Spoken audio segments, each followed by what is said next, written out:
season of my life.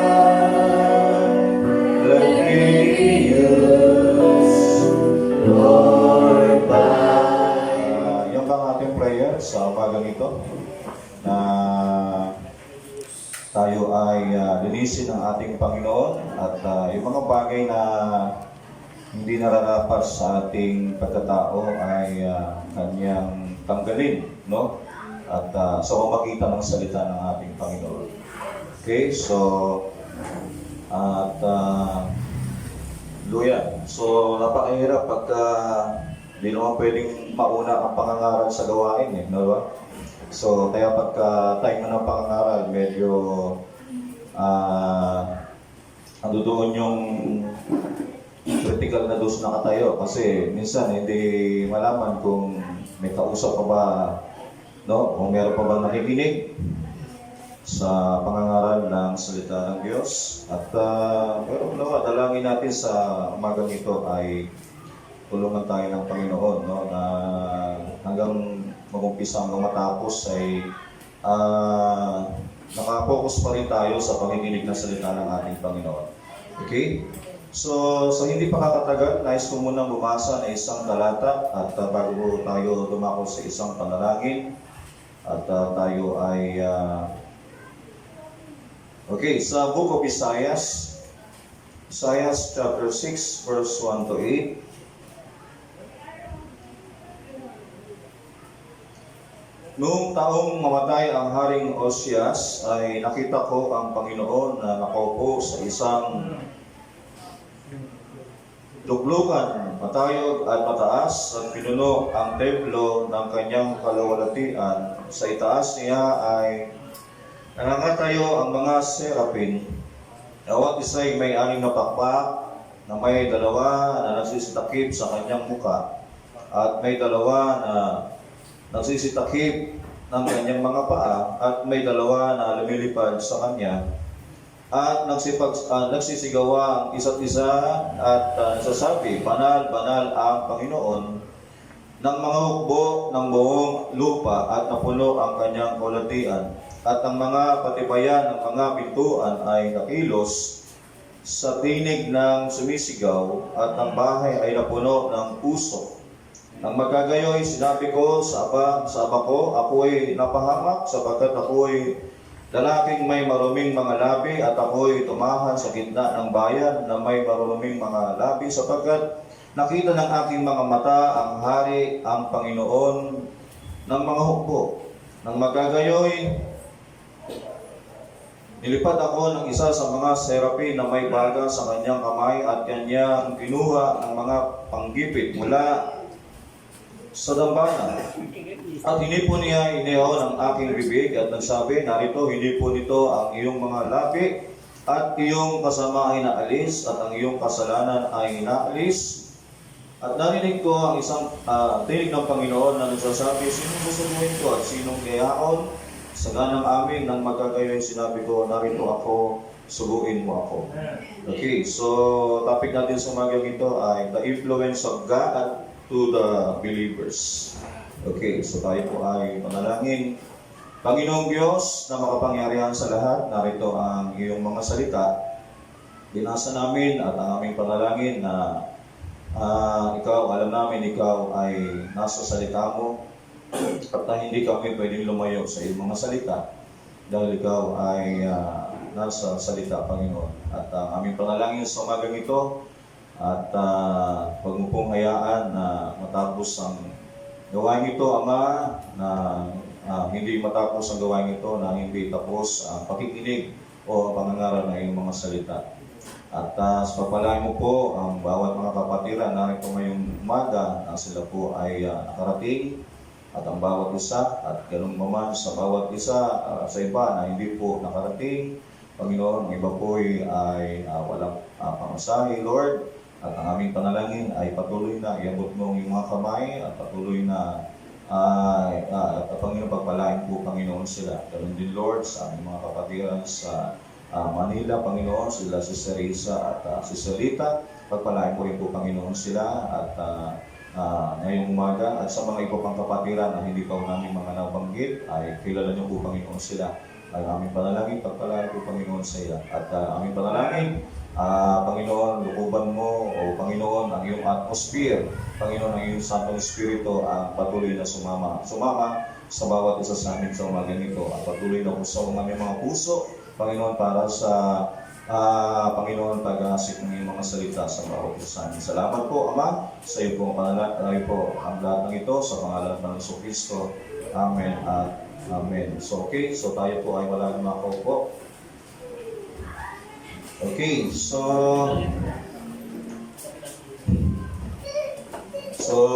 topic natin ay the influence of God, no? To the believers. Okay.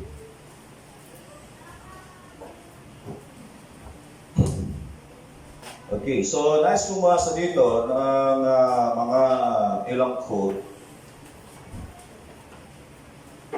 sa message na influence. Kaya wala itong Tagalog, kaya medyo dito ko babasahin. So ito ay influence to sis, pangalawang influence no, 1963, yan nata yan, 0112. Andyan kasi, iba kasi paragraph itong aking kinuha Tagalog 33 dyan, dito kasi 13.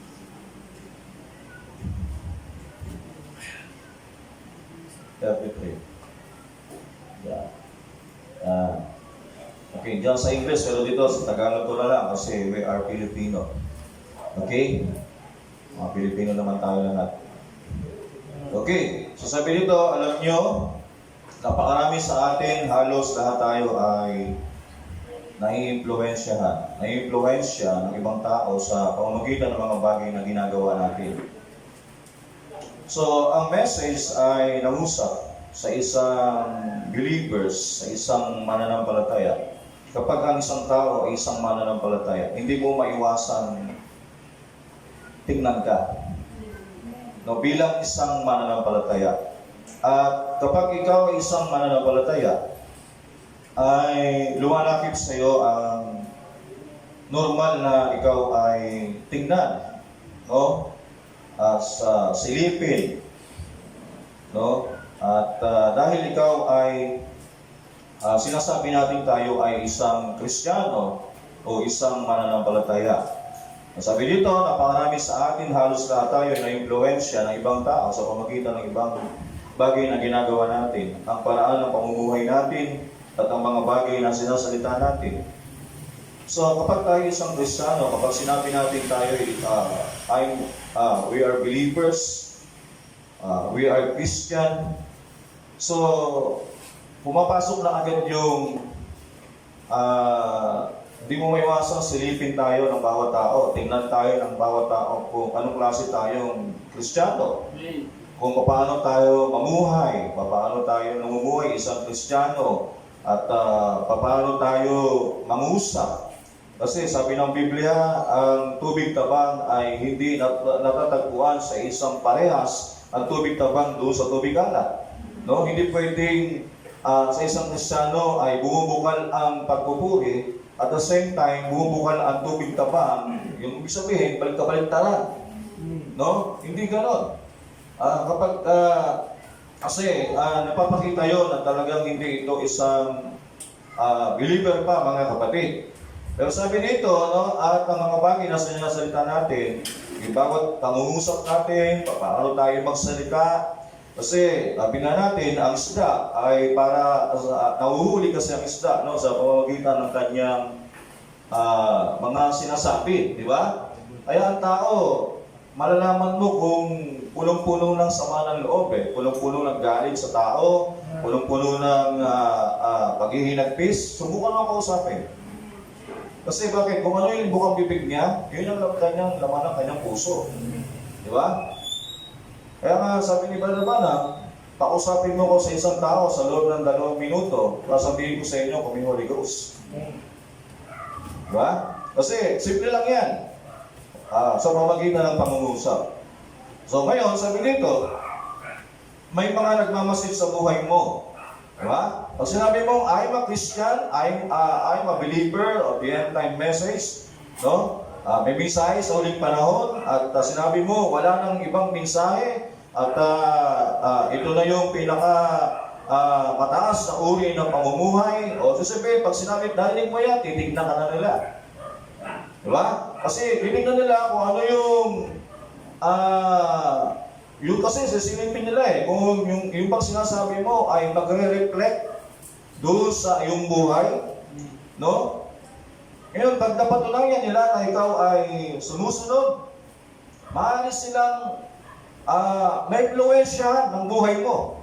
Diba? Maaaring maniwala sila, sumampalataya sila sa iyo at sasabihin sa iyo, sis, Brad, saan ka ba dumadalo? Kasi napakahinam ng inyong gawain kasi nakita ko sa inyong buhay. Kasi payat kayo kung mamuhay at ang inyong pamumuhay ay talagang tapat at talagang naglilingkod kayo sa Diyos. Ibig sabihin yung tao na yon, tinignan lang ang buhay nila at maaaring sumama sa iyo. At ang sabi pa dito ay at kung sasabihin natin Kristiyano tayo, anong uri nga ba ng buhay ang dapat? Okay. Ayan. Okay, sasabihin nito, at kung sasabihin natin Kristiyano tayo, anong uri nga ba ng buhay ang dapat na makita sa atin kung may nagmamasid sa buhay natin? Ang buhay na ipinamumuhay mo ay sasalamin sa isang impluensya, magagawa nito sa ibang taong ang internal na destinasyon nila ay nakasalalay. No? Kasamparan na pamumuhay mo at sa bagay na ginagawa mo sapagkat pinagmamasdan ka nila. Totoo yun, di ba? May mga tao na iniidolo ko si isang artista, di ba? At kung ano yung tinitingnan niya, paano siyang magsalita, paano siyang manamit, paano siyang, ano yung kanya, halos kopya-kopya. Kasi bakit? Sinusundan niya na di ba? Yun ang tawag doon mga kapatid, na-influensya ang tawag doon. May mga tao na sa mundong ito na natutong pumatay, natutong magnakaw, natutong lahat ng mga bagay. Ang tawag doon, mga tao na-influensyahan yan Di ba? Pero mali yung kanilang pinili na gayahin o kanilang sundan mga kapatid. Pero pag tayo bilang isang Kristiyano, at tayo ay nagsalita na tayo isang mananampalataya, tatandaan natin, may mata agad na nakatingin sa atin, bawat isa sa atin. Kasi bakit? Kasi titingnan nila kung paano ba ang buhay ng isang mananampalataya. Di ba? Sabi dito, tatalon ako dito, sabi dito, at sa palagay ko ay napakaganda. Halimbawa iyan sa ating mga magulang sa araw na ito, ang magpakita tayo ng magandang halimbawa sa ating mga anak. Di ba? Kasi, hindi lang bilang isang mananampalataya. Pag sinabi mo kasi alam natin, yan ang isang pinakamalaking responsibilidad ng buhay ng tao dito sa ibabaw ng lupa. No? Na kapag sinabi mong ikaw ay isang believer, mga kapatid, no? Ay dapat tayong tumayo sa ating sinasampalatayanan, sa ating sinasabing tayo ay isang mananampalataya. At the same time, bilang isang Kristiyano, isang magulang, di ba sabi niya ay sa palagay ko ay napakagandang halimbawa iyan sa ating mga magulang. No? Na ang magpakita tayo ng magandang, siguro nasa sa Octosis ng 35. Nasundan mo? Kasi iba kasi ano nito diba ang paragraph. Sabi ito, sa palagay ko, napakagandang halimbawa iyan para sa mga magulang sa araw na ito, ang magpakita tayo ng magandang halimbawa sa ating mga anak. Diba? So sabi nito, ngayon, maaari kayong mamuhay ng pinakamabuti at pinakamasama sa loob ng tahanan. At sa palagay ko, ang ating mga buhay, bagamat parang hindi ito pansin ng mga anak natin, ngunit napapansin nila ito, huwag ninyong akalaing hindi nila ito napapansin dahil nagmamasid sila. Pag nasa labas ka, maraming tao nagmamasid sa iyo. Pero kahit nasa bahay ka, akala mo wala nagmamasid sa iyo, meron. Diba? Tinitingnan tayo ng ating mga anak. Tinitingnan nila kung ano yung buhay natin pag nasa bahay. No? Anong uri ng buhay ba ang ating pinapakita? Kasi tumitingin sila, tinitingnan tayo ng ating mga anak. Kasi bakit? Kasi nagiging pattern tayo, nagiging halimbawa tayo, nagiging influensya tayo ng ating mga anak. No? Kasi hindi nga dapat sila tumitingin sa iba Di ba? dapat hindi sila tumitingin sa mga artista, hindi sila tumitingin sa ibang tao para lang may influensya. Dapat ang unang nag-i-influensya sa kanyang mga anak, ang magulang. Sa message na leadership, sabi ni Brother Branham, ang isang bata, ang unang umaalala sa kanya, ang unang nagtuturo sa kanya ay ang kanyang ina, ang kanyang mga magulang, di ba?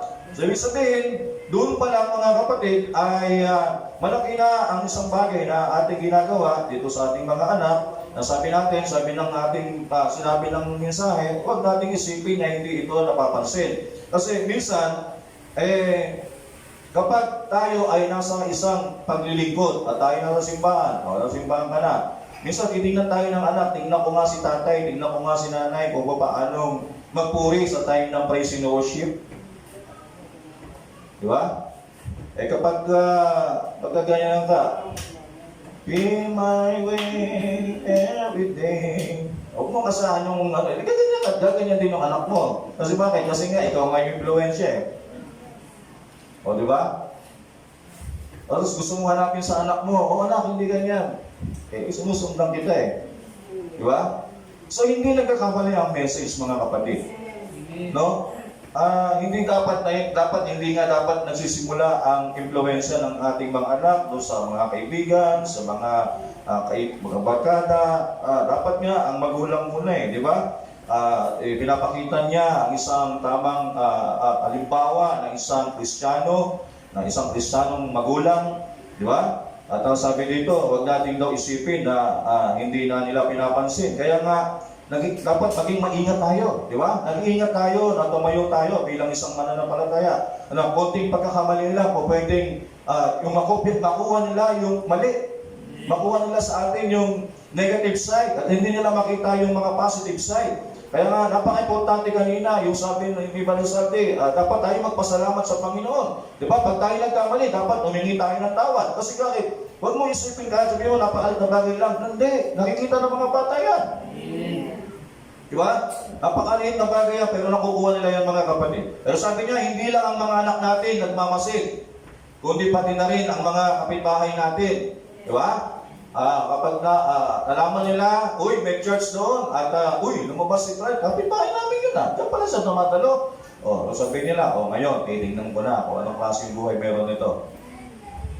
Hindi tayo makakaiwas dyan mga kapatid.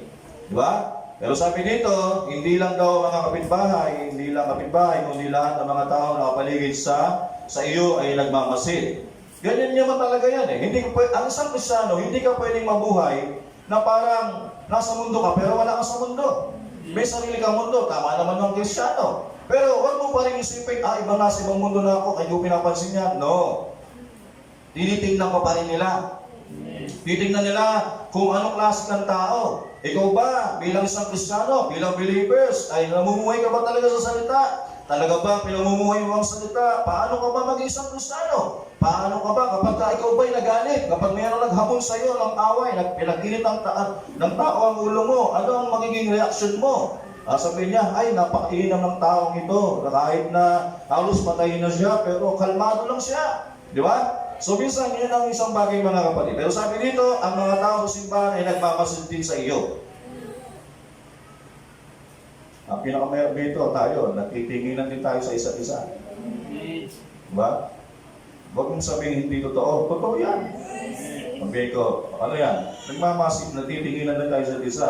Tingnan ko nga ito si ganito, o anong klase song. Hindi natin maiiwasan yan eh. Meron tayo mga mata eh. Diba? Pero ang pinakamaganda doon, maging maingat tayo na kahit saan pala tayong lugar magpunta, may mga nag-witness sa atin. Di ba?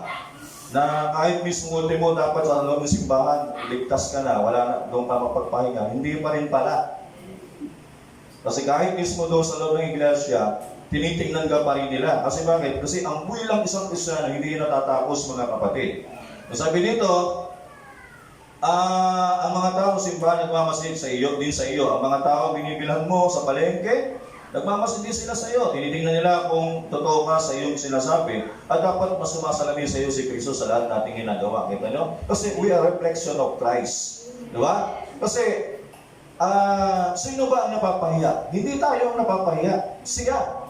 Kasi diba, siya ang napapahiya sa atin mga kapatid. Kapag nga isang bagay na hindi nakita sa buhay natin ang pagiging isang Kristiyano, na dapat sumasalamin sa atin ang buhay ni Kristo, ang mga salita ng Panginoon, ay kapag hindi ito natin nakita, sabi dito ay nasisira natin ang ating impluensya. Kasi kapag nasira mo impluensya, kahit anong sabihin mo sa isang tao, walang power.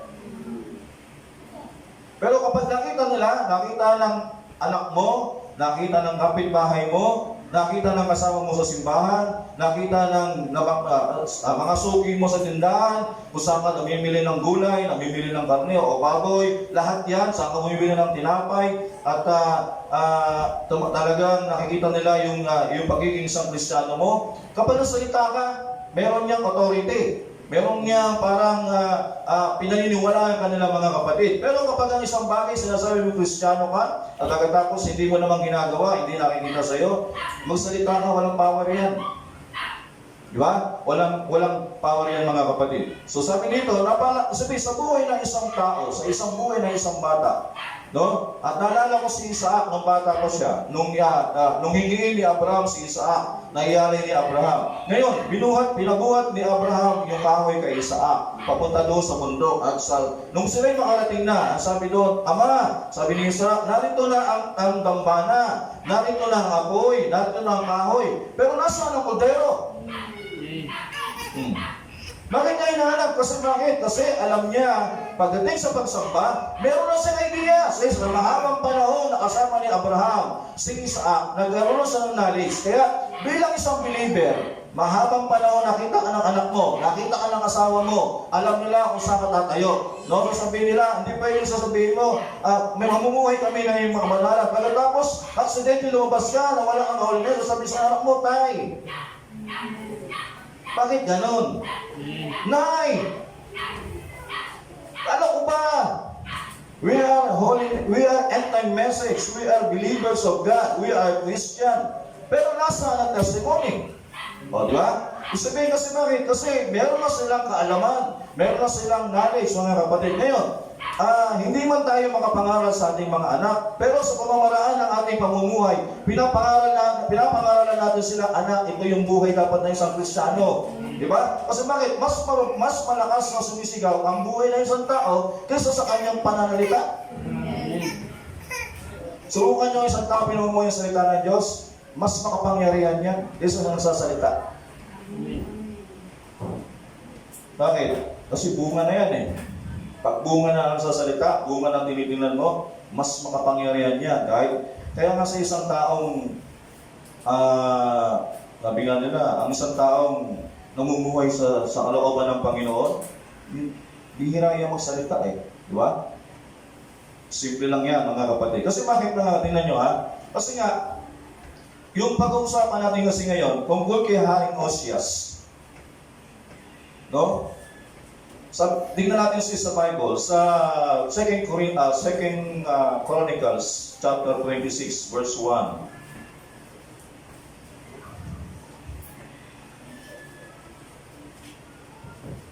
26, chapter 26. 2 Chronicles 26 verse 1. Sabi ito, at kinuha ng buong bayan ng Juda si Osias na may 16 na taon, 60 years. Ginawa siyang hari, nakahalili ng kanyang ama na si Amanias.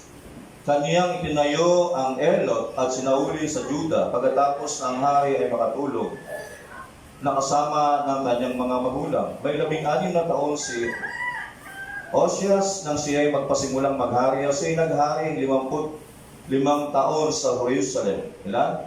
52 taon, 22 years sa Jerusalem. At ang pangalan ng kanyang ina ay si Jecolea at na taga Jerusalem. Ngayon, sabi ni Brother Branham, message na the influence doon sa binabasa natin. Ngayon, makikita natin, tinawag si Osias ng maging hari sa gulang ng 16 na taon pagamatay ng kanyang ama. At ang kanyang ama ay isang dakilang mananampalataya. at ang kanyang ina, isa rin namang napakabuting babae, no? At ang batang haring ito ay naputungan sa edad ng 16 at kaagad niyang tinahak ng tamang landas, gawa na impluwensya maka-Diyos na Ama at maka-Diyos na Ina. Okay, malaki ang kinalaman, di ba? Ng influence ng isang Kristiyanong magulang, na isang Kristiyanong anak, na isang Kristiyano, di ba mga kapatid? Kasi nung si Haring Osias, nung namatay na kanyang tatay, siya yung napili na ilagay, luklok na sumunod na hari, ay sabi dito, sinabi ng message, nung tumayo si Haring Osias, no, naging gabay niya yung pagpapalaki ng kanyang mga magulang, no, sa tama, no, sa tamang buhay, sa tamang landasin, sa tamang bilang hari, na bilang isang Kristiyanong bata na lumaki sa pamilya na bilang isang mananampalataya, mga kapatid. Kaya nga doon pa lang din sa mag-aasawa, di ba, at magpapamilya, no, na yan ang isang bagay. Kaya nga makapagsisimula kayo ng simula talaga. May mga tao dito tinawag ng Panginoon sa mensahe, nag-asawa na wala pa sa mensahe, di ba? Kaya maraming inayos sa buhay natin. Pero tayong mga nagsisimula pa lang at magsisimula pa lang, di ba? Lagi nyo tatandaan, no? Ay pinaka-the best pa rin talaga na mga mananampalataya ang bawat isa, mga kapatid, di ba? Okay. So dito ay ngayon sabi dito, mga kapatid, no, sabi dito ngayon ang binatang ito na si Osias ay nasanay ng tamang kanyang kabataan hanggang sa naluklok siya doon, hindi siya lumihis sa kanan o sa kaliwa kung ano ang nanatili siya roon. Hindi niya hinayaang may influensya sila ng politika, anumang paraan. Isa siyang lalaki, determinado maglingkod sa Diyos anuman ang mangyari.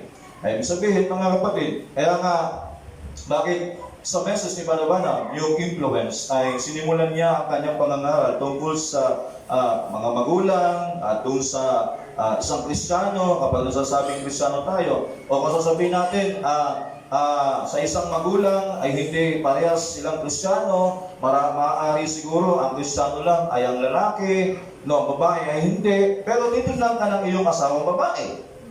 Kapag sinabi namang ang babae lang ang Kristiyano at ang lalaki ay hindi, ikaw naman ang titignan ng isang lalaki na hindi Kristiyano. Sabi nila, ganyan ba ang isang Kristiyano? Ganyan ba ang dapat na isang Kristiyano? Kung kailan ka naging Kristiyano, parang hindi ka Kristiyano. O, di ba? O sasabihin, hindi mo talaga may iwasan. Sasabihin, pwede ba sabihin natin, huwag kang tumingin sa tao? Sa Diyos ka tumingin, yun yung may Diyos na eh. Yun ang sasabi niyang may Diyos na, hindi mo pa rin makita eh. Di ba? Kaya minsan mahirap. Ngayon, yun ang isang bagay, mga kapatid, na minumulat tayo ng mensahe. Hindi ko sinasabing ito ay isang paalaala lang, di ba? Pinapalalahanan lang tayo ng mensahe. Hindi ko naman sinasabing wala tayong, kumbaga papalalahanan lang kasi yun ay isang bagay na bilang tayo ay isang mananampalataya, hindi natatapos ang influensya natin dito sa ibabaw ng lupa. Kasi kung tayo ay isang Kristiyano, kaya nga may mga may mga nakakay tayo, may mga nadadala tayo sa Panginoon. Kasi bakit? Bakit sasama pa sila kung hindi sila nagtiwala sa atin? Kung wala pa silang buhay na nakita sa atin? Mananatili ba sila doon sa paglilingkod? Kung wala silang nakikitang magandang halimbawa, na kung wala naman sila nakukuha magandang halimbawa, pwede bang magtagal yan? At kung pwede ba tayo magtipon kung ang punta natin ay sa bottomless pit lang din pala? Diba? Hindi, di ba? Pero dahil nga, bakit tayo nanatili? Kasi alam natin yung ating naglalakbay tayo at alam natin yung ating daan na ating pinatutunguhan, mga kapatid. Di ba? Okay. Sabi dito. Okay. So,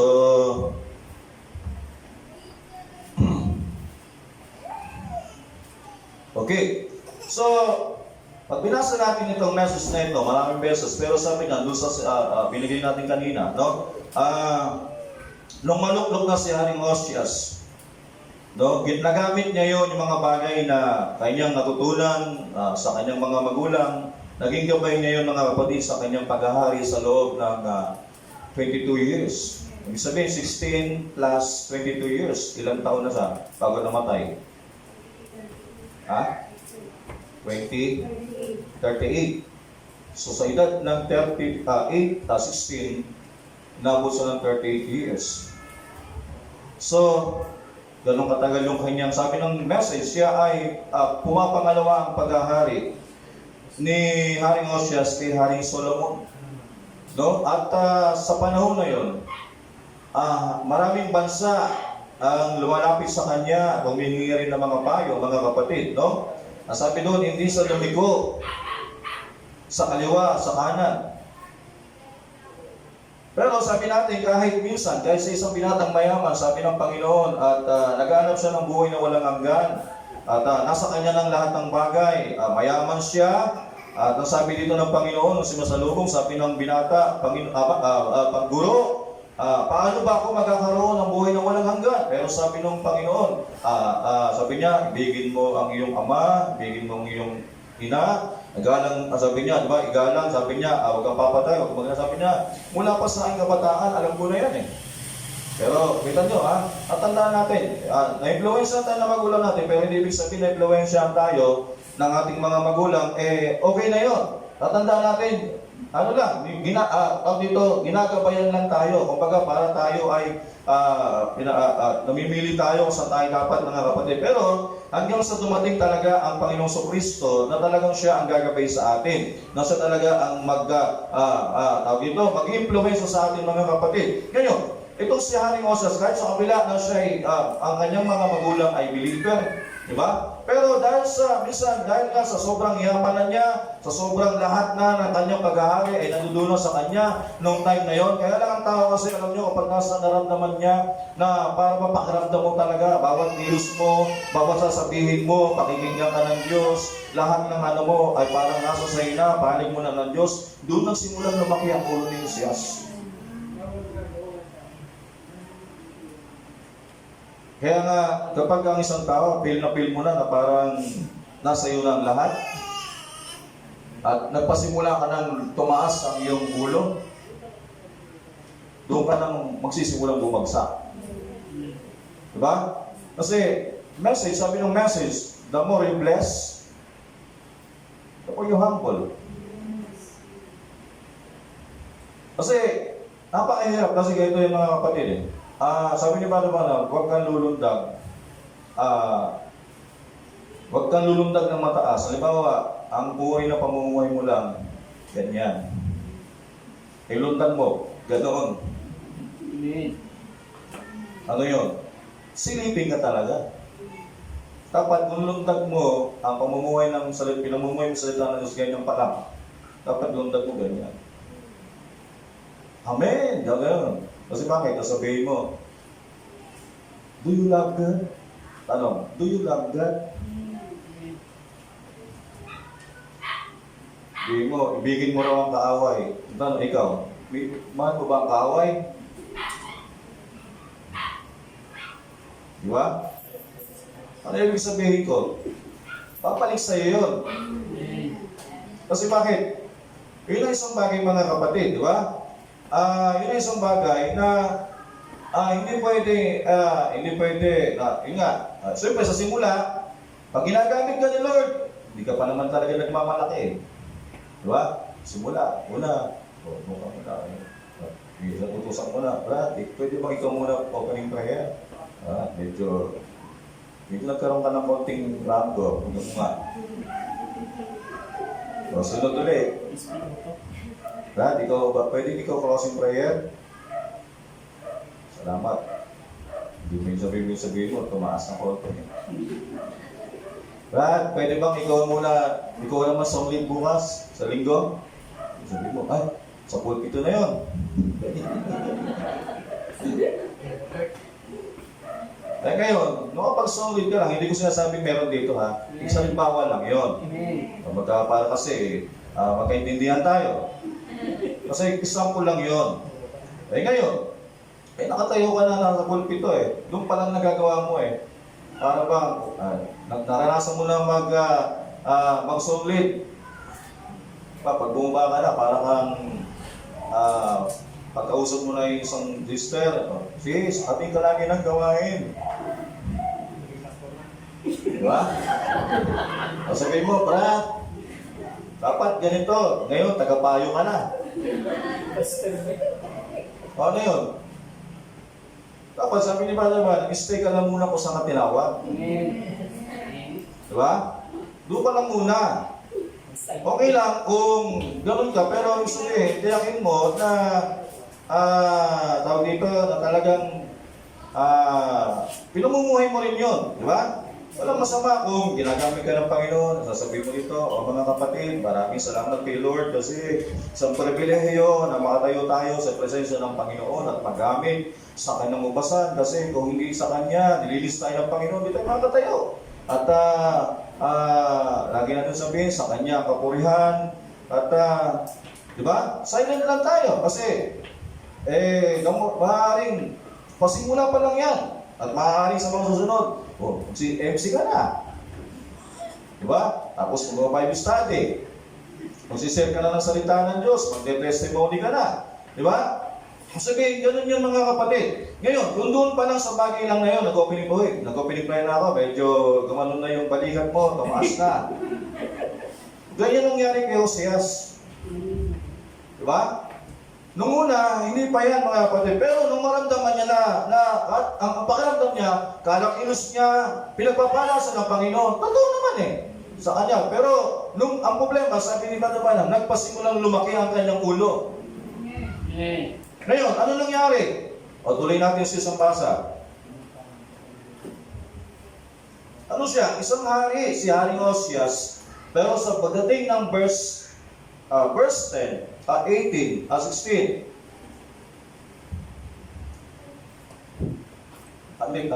Scripture tayo sis. At tuloy mo ng 16.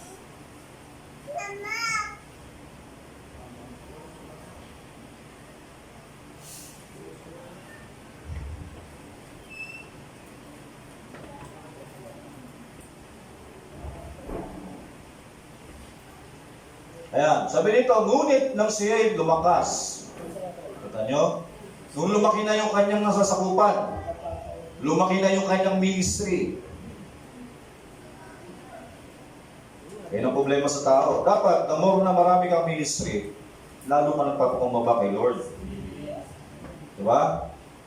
Marami kang ginagampanan, hindi mo dapat pinagyayaban kung ano man yung meron ka. Kundi sasabihin mo, kay Lord to, kundi dahil kay Lord, wala ako.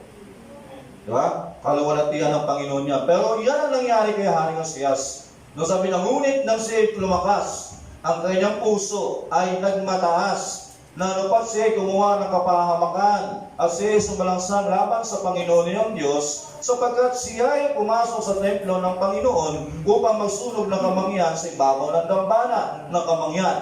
At si Hoseas at si Azarias, na saserdote, pumasok pagkatapos niya, kasama niya yung 80 saserdote ng Panginoon, saserdote ng Panginoon, ng mga matapang na lalaki, at kanilang hinadlangan si Hoseas na hari, na si pagsabi sa kanya, hindi nauutos sa iyo, Hoseas, ang magsunog ng kamangyan sa Panginoon, kundi sa mga saserdote na mga anak ni Aaron, na mga itinaga na magsunog ng kamangyan, lumabas ka sa santuario sapagkat ikaw ay sumalangsang, hindi magiging karangalan sa iyo sa ganang Panginoong Diyos.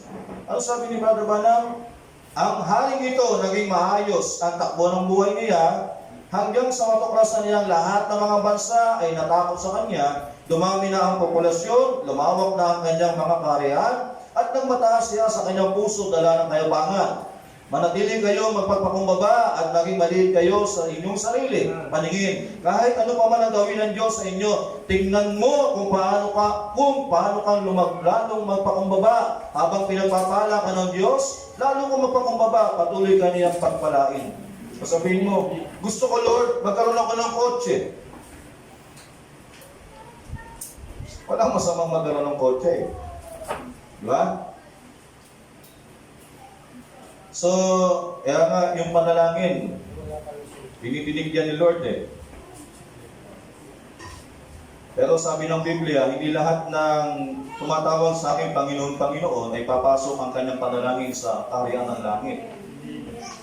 Marami na nanalangin, pero Yung mamaya pag-uusapan natin, papasok yan doon sa topic natin may usok sa doon sa temple. Kasi ang usok, kaya nga sa panahon ng lumantipan, kapag naghahalay sila ng hayop, susunugin nila yung altar Tapos yung usok noon, darating yun sa Panginoon na bangong samyo. Kaya yung usok doon sa binasa natin kanina, mga alay ng mga believers yun Napuno yung templo. At sino ba ang templo ng Diyos? Sabi ni Pablo, hindi na ba alam tayo ang templo? Ibig sabihin, mula sa 7th dimension, umabot dito ang kanyang kaluwalhatian. Kasi bakit? Kasi ang topic natin, the influence of God to the believer. Diba? Kasi yun ang isang bagay mga kapatid. Yung sabihin dito, sabi ng message, kahit daw isang tao, ang isang tunay na Kristiyano mga kapatid, gaano man karami, gaano ka man pinagpapala ka ni Lord. Kasi minsan may mga tao pinagpala ka ni Lord, so parang ang tingin nila sa sarili nila, iba na Para bang pag pinagpala ka, parang lahat ng sasabihin mo, lahat ng gagawin mo, ito ang sabi ni Lord. Diba? Sabi ni Bhagavan, kung saan ka, tumayo ka lang. Yung sabi niya, ngayon, pagmamataas, nagmalaki siya. Sabi niya, at ang akala niya, isa akong dakilang tao. Nagmalaki siya ng gusto sa kanyang, sabi niya, sa gusto niyang gampanan. Ang gawain niya isang ministro. Nagdungo siya ron sa templo. Pinuha niya, dinampot niya ang sulo at lumapit siya sa altar ng insensyo. Sabihin natin, ibig sabihin, mga kapatid, kapag tayo ay nilagay ng Diyos, may kanya-kanya, alam natin ang paglilingkod, maraming iba't ibang anyo ang paglilingkod mga kapatid, ministry natin, nung simula tayo, actually, ang inyong lingkod, nagsimula din na naging tagaupo, naging tagapakinig, at hindi naman talaga natin dinasa na kunin ng isang bagay nito, kasi pag may mga nababasa nga ako sa mga group na parang gustong-gusto nila magpastor, mag-ministry, sabi ko, kung ako tatanungin nyo, talagang napakahirap, hindi biro ang paghawak ng isang ministry. Kasi may mga nagpastor at niwala ng kanilang iglesia at nasira yun, pagkatapos gusto ulit magpastor. Sabi natin, hindi pwedeng ang isang pastor na hindi na naging potential magpastor, magpapastor ulit. Huwag mo pilitin kasi sabihin, hindi ka looban. Hindi pwedeng nag-asawa ka, mag-asawa ka ulit. Diba? Kaya nga pagpapastor, pag humawa ka ng isang iglesia, perfect yan to us part. Hanggang kamatayan yan, talagang pasan-pasan mo yan, yung tungkulin na kabalikan sa'yo. Hindi pwede yan, mag-a-apply ka ng visa, mag-a-apply ka ng passport, at sasabihin mo, mag-a-approve ako, sasabihin mo sa kanila, mga kapatid, alis na ako next month, papuntang Amerika, sa ibang Saudi. Kasi nakatanggap ako ng trabaho doon, at malaki ang sweldo. Babay na sa inyo, pili na kayo ng pastor. Hindi ganun mga kapatid, di ba? Kasi nga, yun ang isang bagay, kasi ministry yan Ministry mga kapatid. Pero sabi natin, hindi naman tayo nag-aaral ng Bible School at para malaman paano pamahalaan ng iglesia. Pero sa biyaya ng Panginoon, sabi nga namin sa akin, siyempre pag naging sasabihin, ang isang binata, mag-aasawa pa lang, hindi naman niya alam paano maging tatay Wala ditong nag-asawa. Meron pa ditong nag-asawa, alam niya na kagad paano maging tatay? Paano maging asawa? Wala!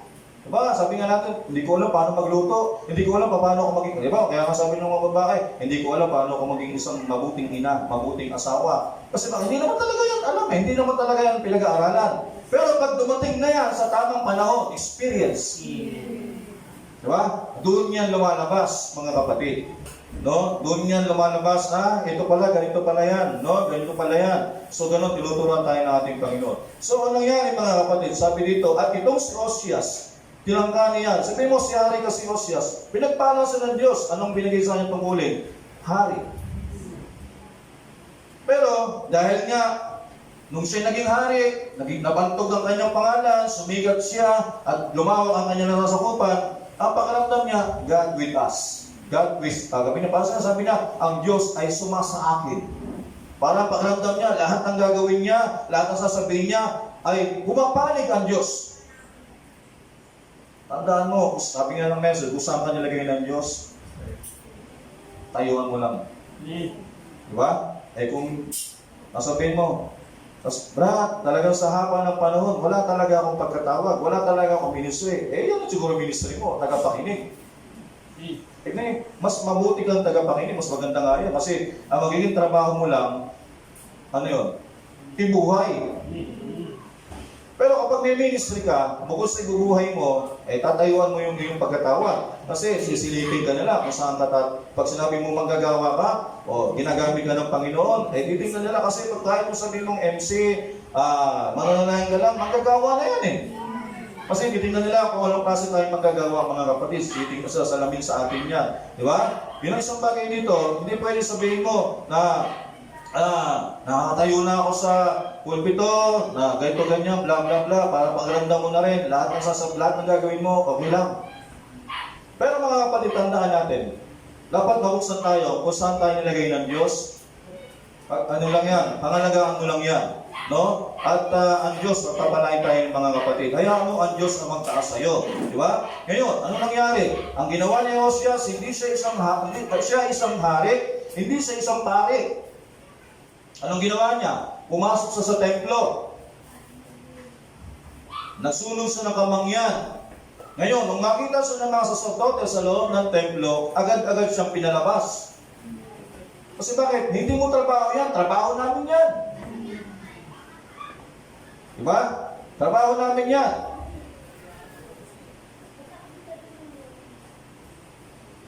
Yan. Sabi dito, itong si Josias, tinangka niya kunin ang pwesto ng saserdote. Ang iniisip niya, bueno, pinagpala ako ng Diyos. Bakit hindi ko pwedeng gawin ito? Huwag na huwag ninyong isasaksak iyan sa ulo ninyo. Ang Diyos ang tumatawag, at nagtatalaga, at nagtatakda para sa sarili niyang kaluwalhatian, walang anuman. Naalala ba ninyo sa Biblia na ang ilabas si Moses ng ang Israel sa Egypt patungo sa lupang pangako? Naalala ba ninyo na mayroong isang lalaki roon, si Datan, at yung mga nagmamalaki? Ang sabi, ngayon sandali lang, Moses, pinalabas mo ikaw lang ang iisang bato sa dalampasigang Moses. No? Sabi na, mayroon pang ibang mga banal dito. At ang sabi ng Diyos, sumiwalay ka sa kanila. Sabi kay Moses, sapagkat wawasakin ko. Kung magtatakda ang Diyos ng magsasagawa ng isang bagay, dapat mangyari iyon sa niyang paraan. Hindi natin dapat sinisingit ang sarili nating kaisipan. Dapat ay galang natin ang kanyang kaisipan at ang kanyang kapupusan. Okay, sabi dito, ngayon, nang makita natin ng malaki ang lalaking ito, at kinuha niya ang pagsuog at nagtungo sa altar, bagay na hindi pinahihintulutan, pinahihintulutan lamang ng Diyos na gawin ng mga taong nakalaan para sa opisinang iyon. Tinangka niyang kunin ang pwesto ng isang ministro. Sinikap niyang pituwid ng ministro. No, dito mo, tinama siya. Nakikita nating 80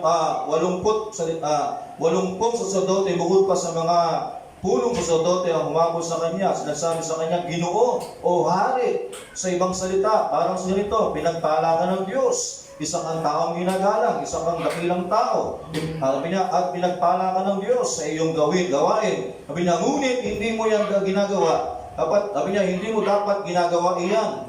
Sabi niya, nalilis ka na ng landas.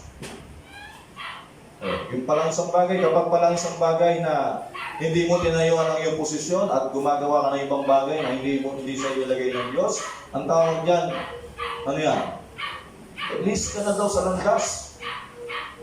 Diba? Ngayon sabi niya, ngayon masdan niyo mga kapatid, mag-ingat kayo. Dahil kahit gaano ka pa pinuspos ng Diyos ng kanyang Espiritu at kung ano man ang ginagawa mo, gaano man pinagpala, manatili ka sa katawagan ng Diyos. No? Kahit daw pala gaano ka pinagpapala, lahat ng panalangin mo, sabi mo, lahat ng panalangin ko, mga brothers and sisters, dinidinig ng Panginoon. Kung dinidinig ng Panginoon, praise the Lord! Purihin ang Panginoon. Pero hindi yan lisensya para sabihin natin, mga kapatid, pwede na natin gawin ang lahat ng bagay. No? Pinagpayo. Kaya sabihin, pinagpala ko ni Lord para lahat ng sasabihin ko tama. Kaya kapatid, itong may papayo ko sa iyo. Diba? So walang problema yun, di ba? Pero sabihin, yun na sinasabi natin, huwag kang tatalon ng yung ikalawa, yung kaya mong pakibuhay sa salita ng Diyos, ganyan lang. Tapos tumalong ka gano'n. Diba? Yun ang isang bagay mga kapatid. Kaya pagka, right, ang buhay mo pa lang, talaga, love your God, nakatalong ka ng ganyan. Love your enemy, nakatalong mo na. O love, ano pa ba? Love your parent, no? Taas na. O ano pa? Love your wife. Love your son and mahalin mo yung mga anak, di mataas na. O di marami ka nang namumumuhay. O kahit magsalita ka sa nanay mo, sa tatay mo, sa kapatid mo, sa kaway mo, hindi ka nila papatuhin. Kasi bakit? Kasi totoo naman yung ginagawa ko eh. Walang balik sa iyo mga kapatid, di ba? Kasi totoo talaga. Kumbaga, yung influensya na sasabihin mo sa kanila, sasabihin nila sa'yo, totoo yun, nakikita ko yun sa kanya. Ganyan nga talagang tatay ko, ganyan ang nanay ko, ganyan ang anak ko. Ganyan talaga yung asawa ko, napakabuti nga niyan eh. Ano nga niya, talagang yung asawa kong, ako kahit hindi ako Kristiyano, ito yung asawa ko talagang napakabuti, talagang mabuting halimbawa, bilib ako sa kanya, no? Na pinagsasabay niya ang isang gawain at kahit nga ako, sabi niya na hindi ako Kristiyano, sabi ko sa kanya, honey, ipagluto mo nga ako ng pulutan. Pinagluto niya ako. No? Pero sabi ni Brother Bernard, hindi naman wala namang kinalaman kasi asawa niya yan eh. Kahit hindi Kristiyano yun, kung wag pa hindi isang Kristiyano, hindi mo nasusundin, asawa niya yun eh. Pagpapasakop yung ginawa niya. Pero, di ba? Yung sabihin ng mga kapatid, sabihin niya, napakabuti ng asawa ko. Sabihin ng mga kapatid, di ba? Sabihin niyo isang bagay dito. Ngayon, sabi niya, manatili lang tayo sa ganung pagkatawag. Mga kapatid, sabi niya, sabi dito, huwag kang lilihis sa mga talis. Sabi niya, ngayon, masdan niyo mga kapatid, mag-ingat kayo dahil kahit gaano pa kayo pinuspos ng Diyos sa Espiritu Santo.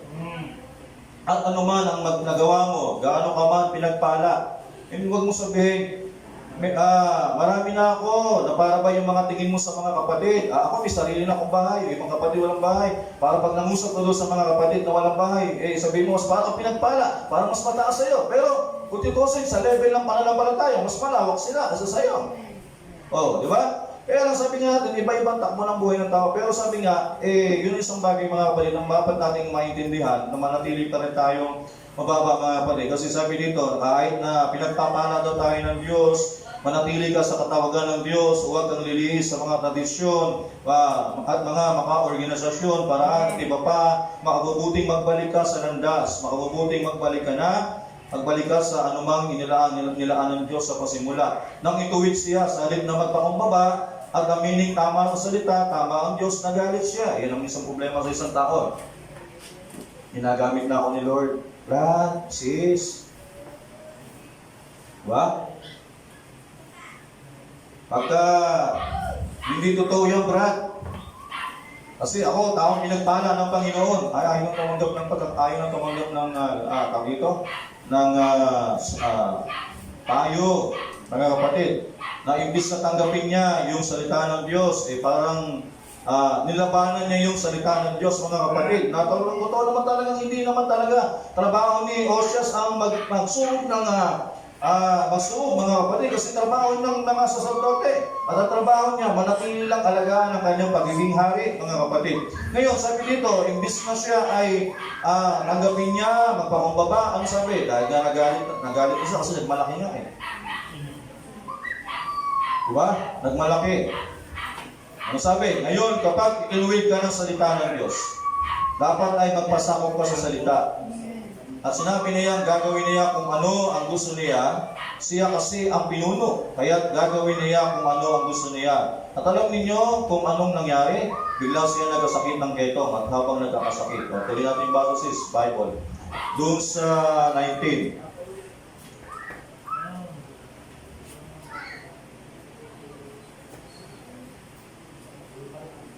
Okay. Ngayon, nung sawayin ito ng mga saserdote, si Haring Osias, imbis na dapat siya magpakumbaba at sundin yung tinig nila, napakasimple lang. Sabi niya, kung lumabas ka, Haring Osias, dapat lumabas siya agad eh. Nakinig, sabi niya, pagpasensya niyo na ako kasi nagkamali ako. Wala sana problema eh, di ba? Tapos na dapat eh. Pero sabi dito, nang magkagayon si Osias ay nag-inip. At siya may suuban sa kanyang kamay upang magsunog ng kamangyan. At habang siya nag-iinit sa mga saserdote, ang ketong ay lumabas sa kanyang noo. sa harap ng mga saserdote sa bahay ng Panginoon sa siping ng dambana ng Kamangyan. At si Asarias, na pulong saserdote at ang lahat ng mga saserdote ay nagsitingin sa kanya at narito siya may ketong sa kanyang noo at kanyang tinulak siya madalingan mula roon. Oo, siya na may nagmadaling lumabas sapagkat sinaktan siya ng Panginoon. At si Osias na bahari ay nagkaketong hanggang sa araw ng kanyang kamatayan at tumahan sa bahay ng bukod dahil sa may ketong sapagkat siya ay nahiwalay sa bahay ng Panginoon. At si Jotam na kanyang anak ay katiwala ng bahay ng hari na humatol sa bayan ng lupain. Okay, ngayon, nung dapat na nakinig siya, kaya lang nag-init ang kanyang ulo, pagkat nagmalaki nga eh. Ngayon, tinubuhan agad siya ng ketong. Ang ketong ay tumitipos sa kasalanan. Diba? Kaya nga, kapag tayo'y nakarinig tayo ng mensahe sa pulpito, hindi sinasadya ng mga kapatid niya, sabihin nyo, ay, hindi, ako na naman yung sinasabi nung ni Brad. Sabi niya, na talagang ako na naman yung pinatamaan, di ba? Ako na naman yung sinadya. Ay, ito parang ganun yung dating, di ba? Pero, kung sasabihin natin, Lord, hindi pwede yung pagkakita mo. Ganun ka, iiwas. Kaya minsan, marami ditong magaling umiwas eh. Pero, hindi gumagalaw ang ulo, pero yung puso, umiiwas. Diba? Pero dapat imbis na huwag tayong umiwas, sabihin natin, Lord, salamat sa salita mo. At pinakita mo sa akin ang kamalian. Pinakita mo sa akin ang mali ko. No? Salamat sa salita mo, Panginoon. At hayaan mo, Lord, tulungan ko ako na maalis to. No? Yung mga ganitong bagay nito. At para hindi ito. Kung gano'n ang gagawin natin, mga kapatid, hindi ka natutubo ng ketong eh. Anong ketong? Unbelief. Unbelief yan. No? Tipo yan sa unbelief, mga kapatid. Ngayon, ang sabi dito, babasa ko dito sa Babit pa rin ang sabi niya, dahil na rin sa nangyari, natutunan ni Propeta Isaias. Ngayon, kasi nga, nabuhay si Haring Osias, nandun si Propeta Isaias. Tingnan nyo, kaya pinagatan ni Brother Branham, ang topic nito ay influence. Naging influence siya kay Propeta Isaias, si Haring Osias. Kasi nakita niya ang buhay ni Osias, mga kapatid. Ngayon, pero salamat may mensahe tayo ngayon. Diba? Ano, sabi ng mensahe, dahil na rin sa nangyari ay natutunan ni Isaias ang isa sa pinakadakilang leksyon na kahit pala gaano kadakila ang isang tao, gaano man kalaki ang impluwensyang taglay niya, ngunit kung hindi siya lalakad sa liwanag, kapag hindi niya sinunod ang Diyos, kung magagayoy ay sira na ang kanyang impluwensya at mawawala na siya sa larangan ng pangangaral. O sabihin mo sa Kristiyano, yun ang unang natutunan niya. Sabi niya, kahit pala gaano ka pinagpala ng Diyos, no?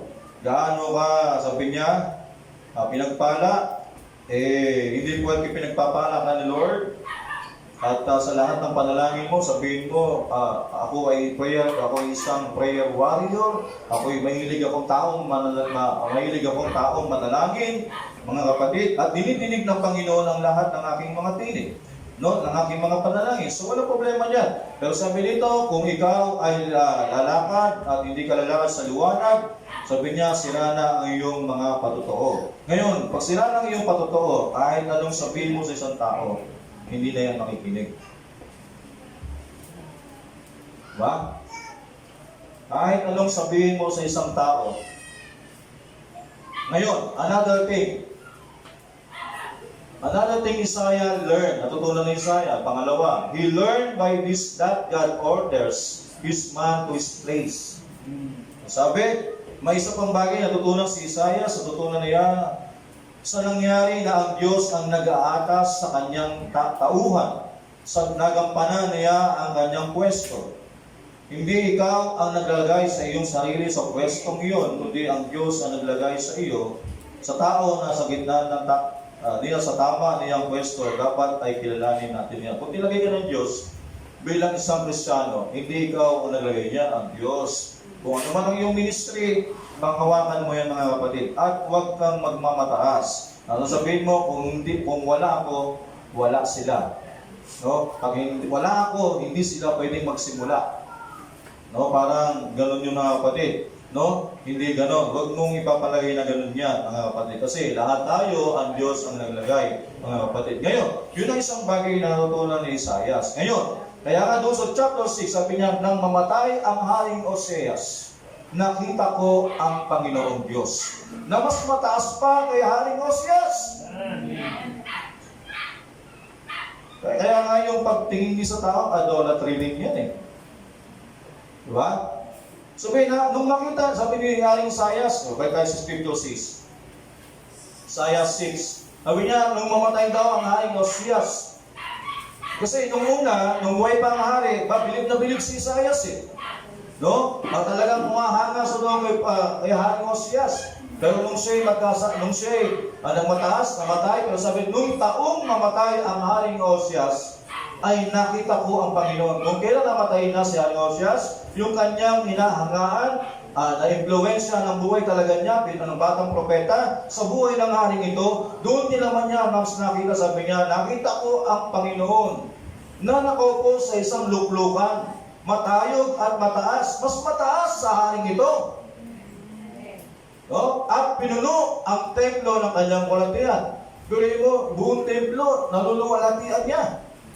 Sabi niya, anong klaseng hari ito? Sabi ni haring ng propeta Isaias, sa itaas niya ay nangangatayo ang mga seraphim. No? Sa message, sa Bible, ang ibig sabihin ng seraphim ay mga tagasulog yan, mga kapatid.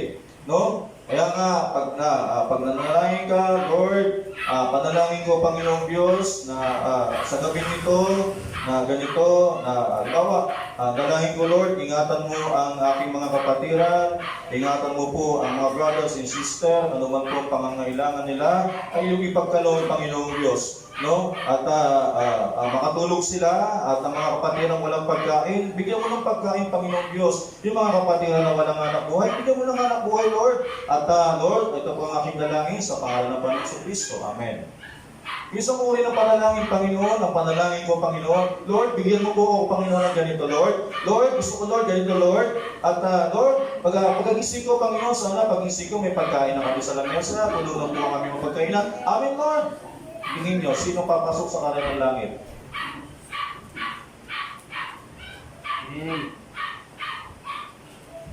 Nung manalangin ng Panginoon, hindi siya humingi para sa kanyang sarili. Sabi niya, eternal life is living for others. Amen. Alam niyo, isang Kristiyano, hindi yan nanalangin para sa kanyang sarili. Ang tunay na believers, pag nag-pray yan, kasi alam niyo, ano sabi ng Biblia? Ang bawat mananampalataya, sumusunod sa kanya ang pangda. Seek ye first the kingdom of God. Sabi niya, unahin hanapin ang kanyang lahat ng bagay dadagdag na. Bakit niyo pa hihingin ang dinagdag na? Amen. Kaya pag nanalangin kayo, huwag kayong manalangin para sa inyong sarili. Pag-pray niyo, Panginoon, may kapatiran kami ganito, wala po silang pamasahe, pagpalain mo, Panginoon, sila, na sila ibang karoon ng pamasahe. Gumamit ka ng mga kaluluwa na Panginoong Diyos para yung nasa ng kanilang puso na makadalo ng gawain every Sunday, mangyari, Panginoon. At Lord, panalangin ko na ganito, Panginoong Diyos, yung mga kapatiran na walang may suo, Panginoon, panahon na naman ng ECQ sa kanila, o ECQ ngayon, at maraming tao na ito, Panginoong Diyos, huwag ikaw ang lito. Dapat alam ng isang Kristiyano kung ano ang kanyang tayo bilang isang believer. Di ba? Kahit sabihin mo, mag-Delta 1 pa yan, Delta 2, Delta 3, kahit sabihin mo, mas pinakamabilis pa, sige, gawin mo na lahat ng mabilis na pagkalat. Di ba? Pero ang isang bagay, masasabi ko lang, walang dapat ipangambang isang anak ng Diyos. Di ba? Sabi nga, ano ngayon kung signal number 3, signal number 4, signal number 5 ang bagyo. Pero alam ko kung sinong makapangyarihan pwede magpatigil ng ulan, ang bagyo. Di ba? Bakit ka matatakot? Di ba? Ilang isang bagay mga kapatid. Ngayon, ilang isang bagay na dapat matutunan ng isang Kristiyano. Ang Panginoon sabi niya, Ama, iniingatan ko sila, mga bagay na binigay mo sa akin. never siyang humingi para sa kanyang sarili. Pag-aralan niyo ang eternal life living for others, hindi sa manalangin para sa kanyang sarili.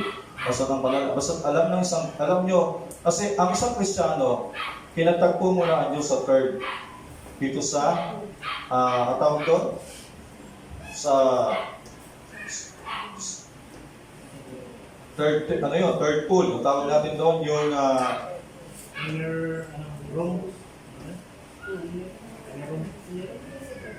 secret chamber.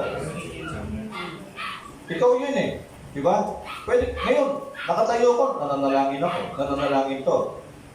Ano yun? Meron ako, di ba? Nananalangin siya eh.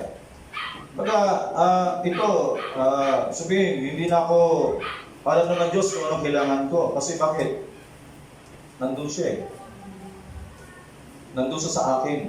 Nakita niya yung lahat ng kailangan nito sa loob. Diba? Kaya wala na akong hihingin pa sa Panginoon. Kaya pinasalamatan ko na yan. Diba? Nasasalamatan ko na lang yan. Kung hindi na ako bigyan, hindi ka gustuhan ng Panginoon. Kung ayaw ni Lord bigyan ako ng kotse, hindi na ako gustuhan yan. Kung hindi ko pipilitin. Diba? Maaaring siguro hindi pa panahon. Kasi siguro, kung binigyan ako ngayon, pagdating ng 5 taon, sira na. Luma na, may bagong modelo na naman. Mas maganda, bigyan ako ng Lord talagang huling-huling latest na. Para, di ba?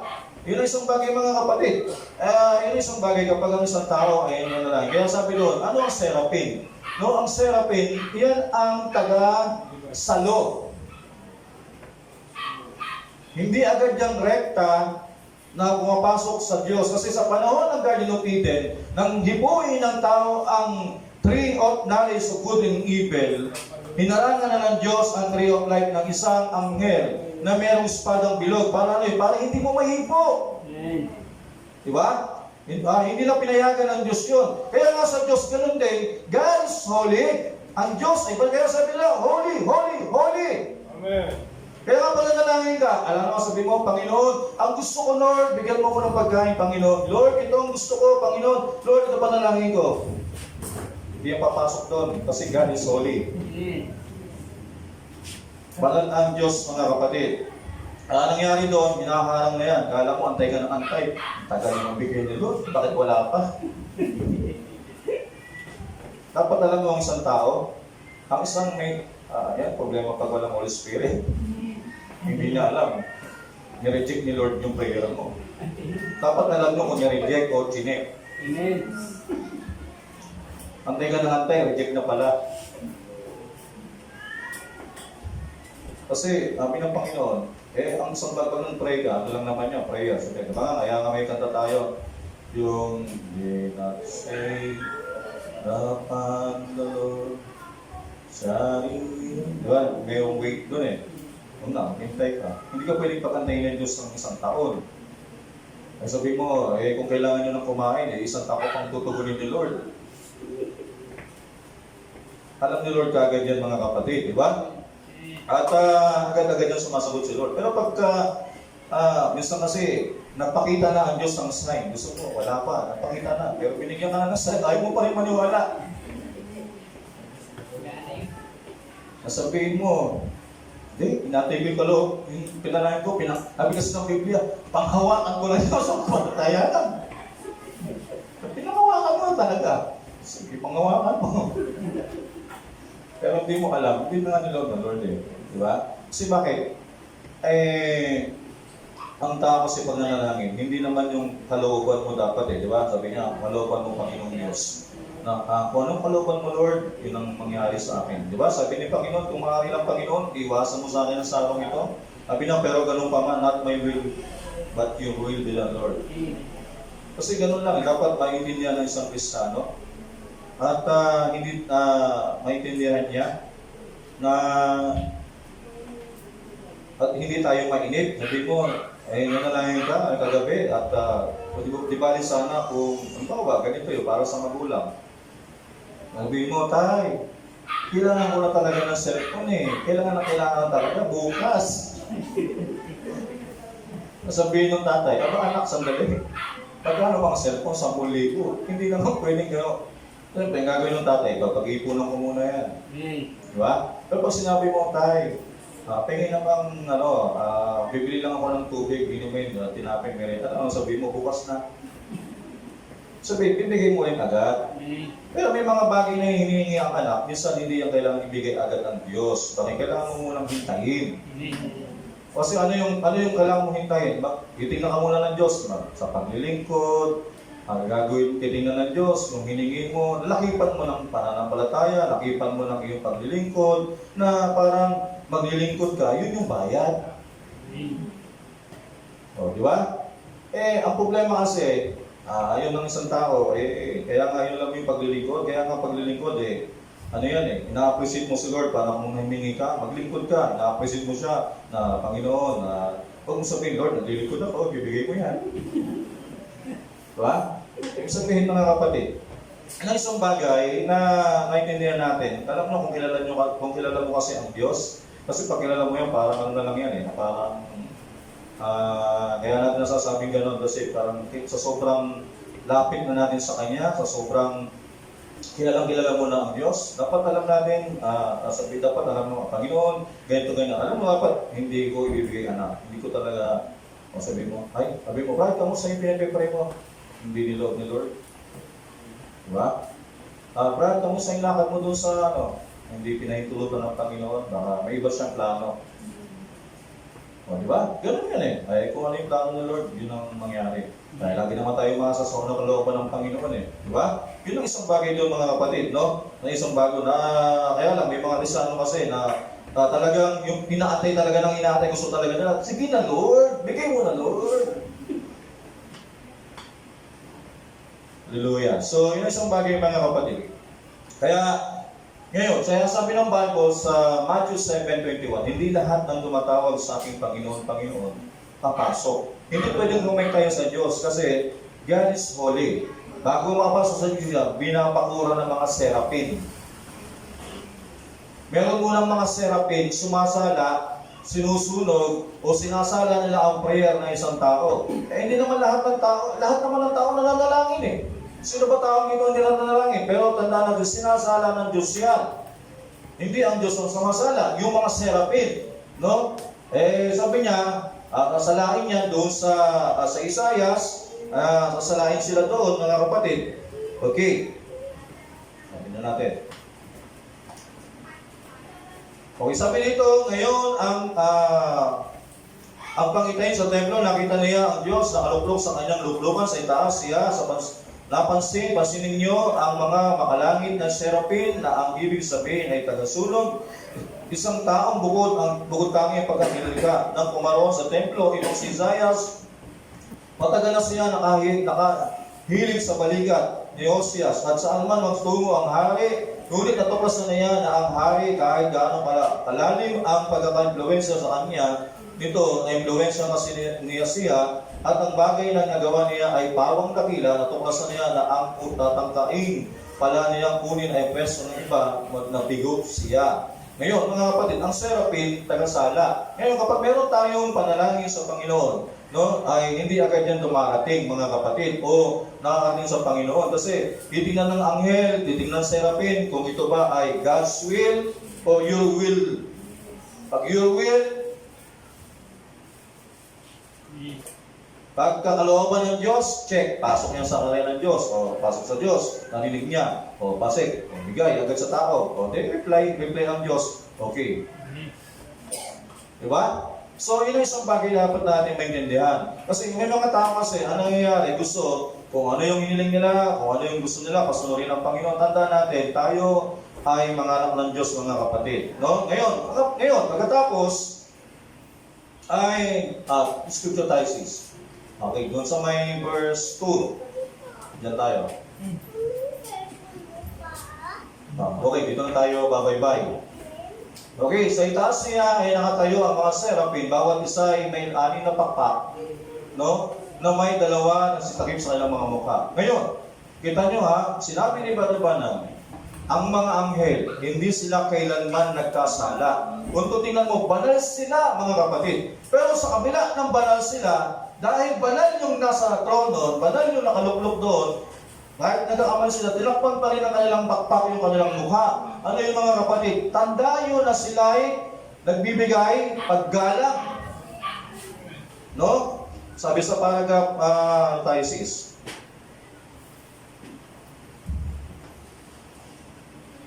Uh, 159.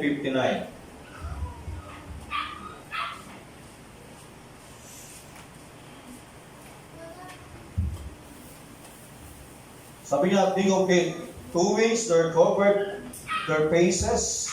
Think, even angel covered their holy place, faces. Ganun nyo ha, kahit hindi sila nagkasala, kaya nga may kanta tayo eh. Ano ba yung kanta na yung we're gathering in? Yung, hindi.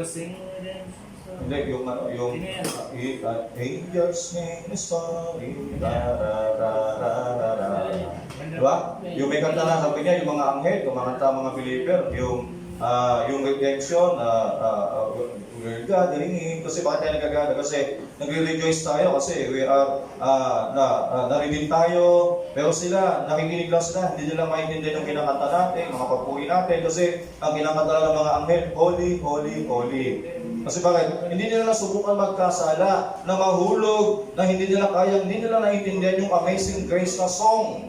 Kasi ang nakakaintindi lang yan, mga naligtas lang ni Kristo, yung mga bride. Pero ang angel, hindi nila naiintindihan ang kantang Amazing Grace. Kasi bakit? Hindi naman sila nahulog na naligtas. Kasi ang angel, pag sila'y nagkasala, sila'y napahamak agad mga kapatid. Pero sabi niya, pero kinakanta sila'y banal-banal, pero sa kabila ng sila'y banal, tinakpan pa nila yung kanilang mga pagpakingang mukha at ang layo ng kanilang paggalang. Diba? Paggalang yun. Ngayon, sabi dito, isipin nyo, dalawang pakpak ang nakatakip sa kanilang mga mukha. Isipin nyo, pati yung mga anghel, nagtakip ng kanilang mga banal na mukha. Ngayon, sabi na, ang anghel nito ay wala silang kamuhan sa kasalanan. Wala, 161. Anuman, alam tungkol sa kasalanan, tagasunod lang sila ng hain upang makagawa ng daan para sa mga tagapagsamba, ang mga banal, at kailanman. At kailan nilang, kailangan na takpan ng kanilang mga mukha. Sabi ng Bible, sabi niya, okay. Ngayon sabi, tandayin yung pagpapakababa mga kapatid. Ngayon sabi dito sa paragraph 173,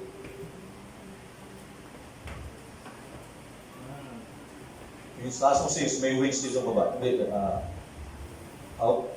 173 na yan. Sige. Okay lang, pasa tayo ka. Okay, so yung sa...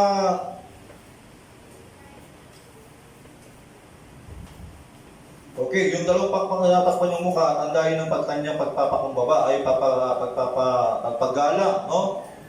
Tapos yung sa paa, mga pakpak na tumatakip sa kanilang mga paa, pagpapakumbaba, ingat sila sa paglakad, sa anumang ginagawa nila, napagtanto kasi nila na nasa lupang banal sila. Ngayon, kita nyo, anghel yan ha. Tinakpan nila yung kanilang mga mukha. Kasi bakit? Kasi hindi sila makatingin ng rekta doon sa nakaupo. Pero bakit ang believer, mga kapatid, nakakatingin tayo ngayon sa Diyos. Nakikita natin ang kanyang kalwatian, wala nang harap. Kasi ang nag-alis sa atin, naglinis sa atin mga kapatid, ay ang dugo ng ating Panginoong Kristo.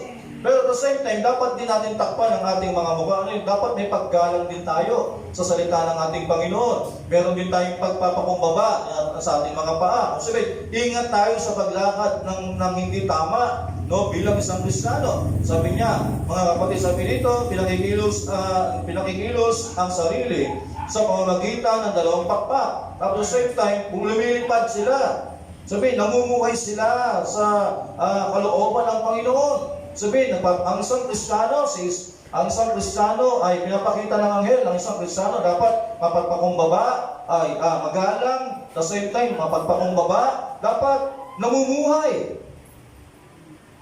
Yun ang ibig sabihin ng mga kapatid, namumuhay tayo sa salita ng Panginoon. Yun ang kalawalatian ng Diyos. Ngayon, nang makita ni Isaiah, sabi niya, sa scripture tayo sis, para matapos na natin agad. Okay.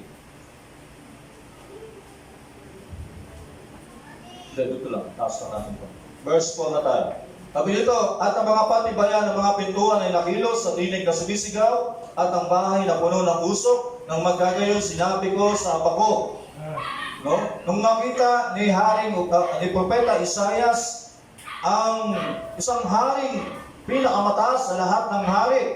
Maging ang mga anghel ay hindi nagkakasala, pero tinatakpan nila yung kanilang mga mukha at mayroon tanda ng pagpapakumbaba at gumikilos sila sa kaluwalhatian ng ating Panginoon, mga kapatid. Pero sabi niya, ano kaya doon sabi ni, yung ginagawa ng mga anghel, para nakuha niya yung influence, sabi niya, na magagayong sinabi ko sa abang ko, sapagkat ako'y napahamak.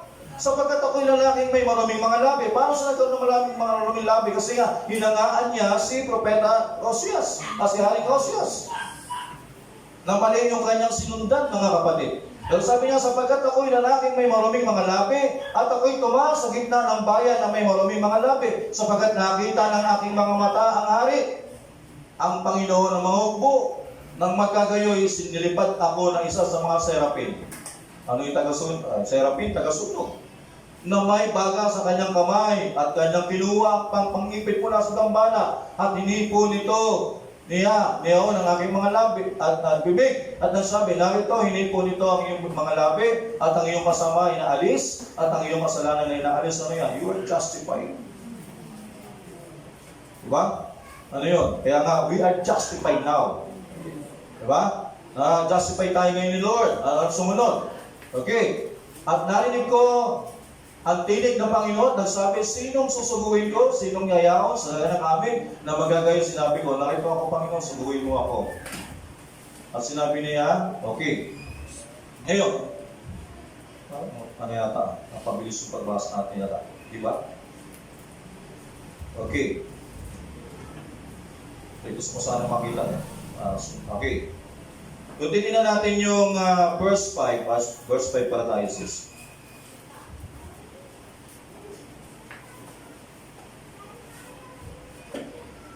Sabi dito, nang magkagay, sinabi ko sa bako, sapagkat ako'y napahamak.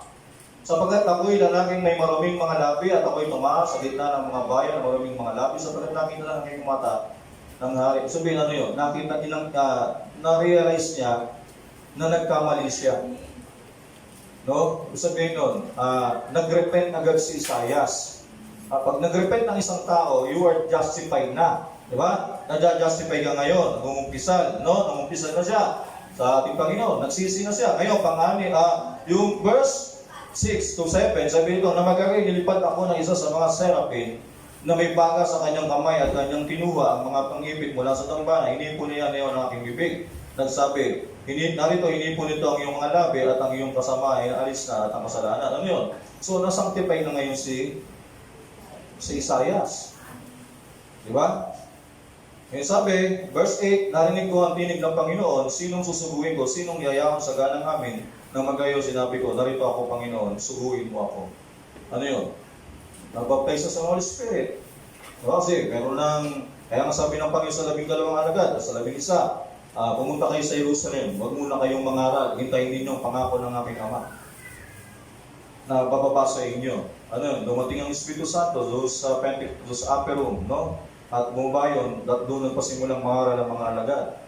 Kasi mga kapatid, alam nyo kasi, hahayo ka magiging tatayo ng Kristiyano, anong influensya ang ibibigay mo?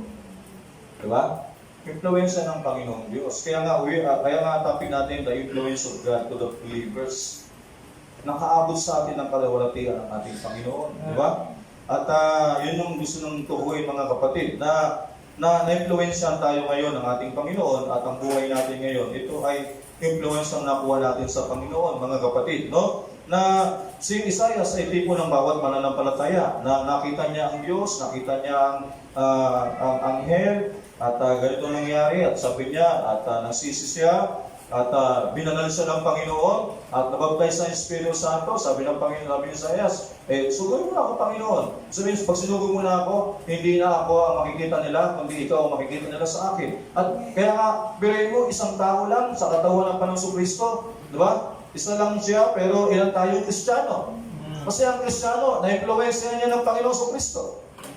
Ilan tayo ngayon mga pali, pero isa lang. Kasi nga, tayo ngayon ay mga influensya ng nakuha natin ang influensya ng ating Panginoong Kristo, mga kapatid. Kaya nga, isang bagay mga kapatid, no, na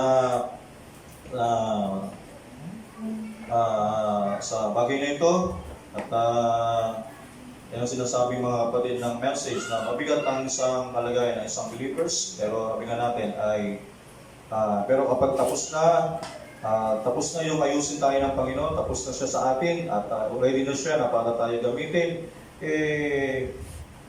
ay yung influensya na ng Panginoon yung nasa atin mga kapatid. At magiging testimony natin ay ang buhay ng ating Panginoon. Kaya yun ang isang bagay mga kapatid, na sa message na ito, na kung titignan man tayo ng kung tayo ngayon ay isang Kristiyano, anong uri ng influensya makikita na natin? The influensya ni Kristo. No? Kaya kahit sabihin natin, titignan tayo ng asawa natin, bilang isang Kristiyano, bilang si Kristo sa atin, tayong mga anak, ipapakita natin si Kristo sa buhay natin. Sa mga bahay, ipapakita natin si Kristo sa buhay natin. Diba? Kasi bakit? Hindi nila tayo naiintindihan. Diba? Hindi mo kailangan ipangaral, hindi mo kailangan magsalita para maintindihan. Alam nyo, hindi sa lahat ng pagkakataon para maintindihan ka ng isang tao. Magsalita ka? Hindi. Minsan, simple lang. Kailangan mo lang patunayan. Ang pagpapatunay, hindi sa paraan ng minsan pagsasalita. Minsan, sa pamumuhay lang. Diba? Makita lang tayo nila namumuhay. Kaya nga, kung meron tayong magulang na hindi Kristiyano, kapag nakita nila, tinayuan mo ang pagiging isang Kristiyano, magkakaroon sila ng respeto. Diba? Kung meron kang asawang hindi Kristiyano, pag nakita nilang may respeto ka sa salita ng Diyos, at irespetuhin ka nila. Diba? Kung meron kang kapitbahay, na nakita nila yung talagang paglilingkod mo sa Panginoon, nakita talaga nila, you are true believers, i-respetuhin ka rin ng iyong mga kapitbahay. Kahit ang iyong mga anak, hindi pwedeng hindi i-respeto sa iyo yan. Kasi bakit? Kasi nakita nila yung pagsunod mo sa salita ng Diyos. No? Yun yung kanilang titingnan doon, doon kanilang ahangaan. No? I-believe sila sa iyo kasi mataas ang iyong pagrespeto. Yun isang bagay. Kaya pag nakita nila, tinayuan yung salita, sabihin nila, anak, suotin mo ito ganito. Ikaw nga, hindi ka nga susuot ng gano'n eh. Paano sila susunod? Diba? Kaya kailangan, sa isang Kristiyano muna yan. Diba? Sa isang Kristiyano muna ang magpapasimula. Sila muna ang magpapatunay, ipapakita mo sa asawa mo, sa iyong anak, o sa iyong mga magulang, na asawa ko, sweetheart, ito ang pagiging isang Kristiyano. Sa mga anak, ito ang pagiging isang Kristiyano. No? Sa aking mga kasama sa bahay, ito ang pagiging isang Kristiyano. Hindi pwede yung pag nandun ka sa bahay, parang walang Kristiyano. Diba? Wala silang makitang pagkakaiba. Dapat ang isang Kristiyano, pag nandoon, mayroong pagkakaibang nakikita. Kasi paano mo makikita yung isang Kristiyano? Tayo mapapakita ng mga kapatid. Kaya, pero pag sinira natin ang ating impluensya, kahit sabihin mo Kristiyano ka, hindi na sila maniniwala. Kasi bakit? Kasi sinira na natin ang ating impluensya. Kaya ingatan natin ang impluensya na ibinigay ng ating Panginoon sa ating mga kapatid. Okay? So tayo